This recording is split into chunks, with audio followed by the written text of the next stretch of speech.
سميتي شداد جيلاني. الرقم ديالك 35 83. وقتاش التحقت بالجيش المدني؟ يلا في 77 فاش دخلت. كيفاش دخلت؟ فاش دخلوني فاش كاجوني دخلت كاجيت؟ وعلاه كاجيت؟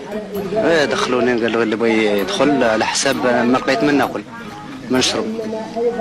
انا ضعيف، الوالد عندي ضعيف. واش كنت تخدم قبل؟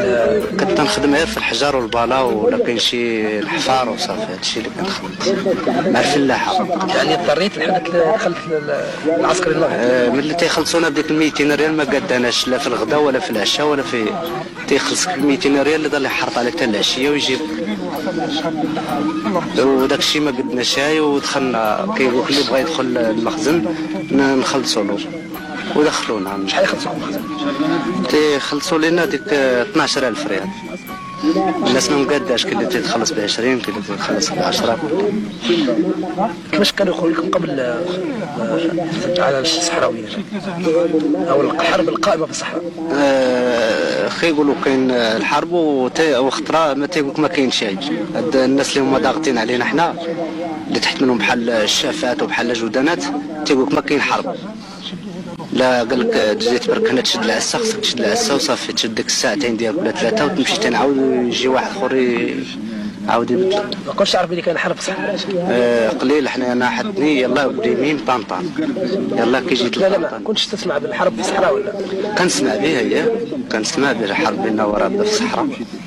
مع منو من قالوا لك؟ كيقولوا الحرب راه في الصحراء ومع الجزائر، وكاين يجوا الكوبيين وكيجوا الفيتناميين وكيضربوا معاهم ومعاونين معاهم، والجزائر كتضرب حتى الجزائر كتضرب معاهم.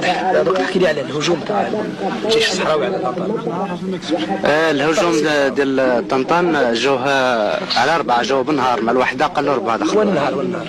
نهار الحد، نهار 28 نهار الحد مع نص نهار دخلوا مرابعه، دخلوا من هاد الجهه ومن هاد الجهه ومن هاد الجهه في النهار دخلوا. ضربوا الفانتو، ضربوا المينيسيو ديال داك القرطاس وداك الشيء، وضربوا العمله، وضربوا الاوتيل ديال الضباط فين تيكون الشراب تيتباع تما، وضربوا ليسانس، حرقوا ليسانس. وانت اسمك والرقم تاعك؟ رضا احمد 17 82.